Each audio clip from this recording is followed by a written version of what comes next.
ওয়াজটা মনোযোগ দিয়ে শুনেন। ধনীর মেয়ে গরিবের বাড়িতে আনলে সুখ হয় না। শরীয়তের বিধান হলো কুফু মিলায় বিয়ে করো। ধনীর মেয়ে দিতে চাইলেই গরিব তুমি বিয়ে কইরো না রে যুবক। বিয়েটা ছেলে খেলা নয়, এটা একটা জীবন জড়িত, ঠিক কিনা জোরে বলেন। এজন্য শান্তি যদি চাও নিজের সমপর্যায়ে যাও, শান্তি যদি চাও সংসারের সমপর্যায়ে যাও, উঁচুতে যাইবা না।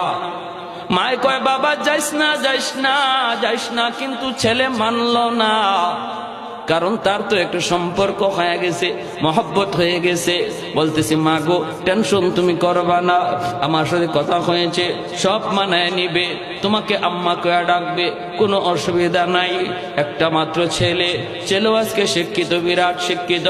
মা ছেলের কথায় পড়ে গেল, ঠিক আছে বাবা নিয়ে আস, অনুমতি নিয়ে বিয়ে করে ফেলল। যেই কথা সেই কাজ। ধনীর মেয়ে গরিবের ঘরে আসলো, কিন্তু মাকে মা হিসাবে মানতে পারে না। আসেনি না নাই জুড়ে কোন আসেনি না নাই? অসংখ্য নজির। বাপ মার কথা না মাইনা যে ছেলে বিয়ে করে, বাপ মার পরামর্শ না নিয়ে যে নিজের সিদ্ধান্তে বিয়ে করে, তার জীবনের শান্তি থাকে না, কপালে অশান্তি আর কষ্ট। সেদিন কিন্তু বাপ মারেও কিছু বলতে পারে না।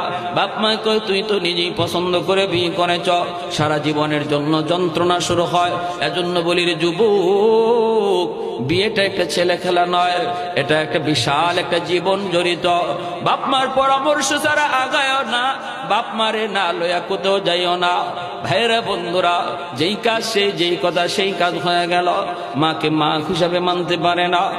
ছেলে অফিস থেকে যখন বাড়িতে ফিরলে পরেই তো দেখা যায় মার বিরুদ্ধে নালিশ দেয়, মার বিরুদ্ধে নালিশ দেয়, মার বিরুদ্ধে নালিশ দেয়। এক পর্যায়ে বউকে নিয়ে আসে, মাকে গ্রামে ফালাইয়া শহরে চলে গেল। মা, যেই মা ছেলেকে ফালাইয়া বাপ মার কাছে যায় না, এই ছেলে মাকে ফালাইয়া শহরে চলে গেল। এমন হয়নি না হয় না? বাপ মা সন্তান বলতে পারে না, কিন্তু সন্তান বাপ মা ভুলে যায়। একদিন বুঝে আসবে রে যুবক, আজ বাপ মার সাথে তোমার যে আচরণ হবে, আগামীকাল তোমার সন্তান তোমার সাথে এই আচরণ করবে। এটা আল্লাহ নবীর হাদিস। নবী বলেছেন সমস্ত গুনার শাস্তি আল্লাহ পরকালের ময়দানে দিবে, কিন্তু একটা গুনার শাস্তি আল্লাহ দুনিয়াতে নগদ দেয়। উকুকুল ওয়ালিদাইন ফাইন্নাহু ইউআজ্জালু লিসাহিবিহি ক্বাবলাল মামাত। নবী বলেন সেই গুনাহটা হলো যেই সন্তান বাপ মারে কষ্ট দেয়, বাপ মার অবাধ্য হয়, বাপ মার অবাধ্য হয়, বাপ মার কলিজায় যে আঘাত দেয়। আল্লাহর নবী রহমতের নবী বলেন এই গুনাহটা এমন এক সঙ্গীন কবিরা গুনাহ, এটা আল্লাহ বরদাস্ত করতে পারে না।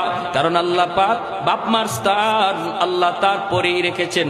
যত জায়গায় আল্লাহ তার হকের কথা